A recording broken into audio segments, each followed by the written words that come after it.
Like any other new things, insulin initiation can be learned and managed easily. But there are some more fear factors which needs your expert opinion. People have a common perception that injecting insulin is painful. It causes hypoglycemia. It needs to be taken lifelong, and sometimes insulin is habit making. Is there any truth in this?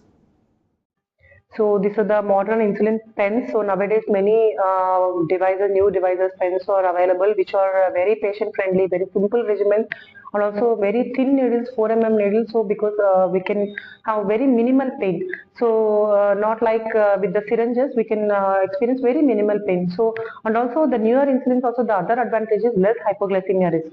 But we have to tell the patient definitely about the hypoglycemia risk with the insulin or any oral drug.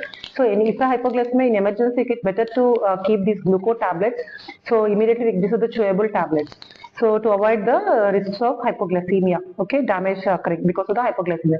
And coming to insulin storage, we have to store the insulin vials or pens, suppose once we are using, in the refrigerator.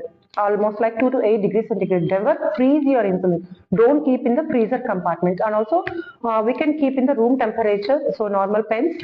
So protect keep away from the sunlight. It can damage your insulin. So these 3 points are very important. The technique. So the technique which have been discussed earlier. So correct technique of the insulin. You have to hold your skin. You have to give perpendicularly and hold for 6 seconds. Don't immediately withdraw this needle. So don't reuse the needles. Definitely that is important. And don't share your needle with others.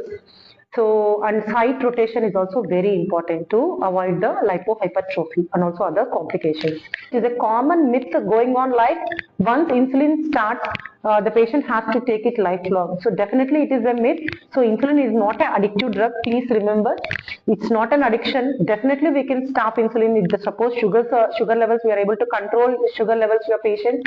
And also like after surgeries or after the patient recover from critical illness, we can happily stop the insulin and start again, continue only with the oral hypoglycemic agents. So that's all. Thank you. Thank you, Dr. Nishitha Reddy, for sharing the facts with us. I'm glad that you have presented in a very clear and understandable way. Surely this would benefit the viewers and encourage them for a hassle-free insulin initiation to manage their diabetes better. Thank you everyone and have a good day.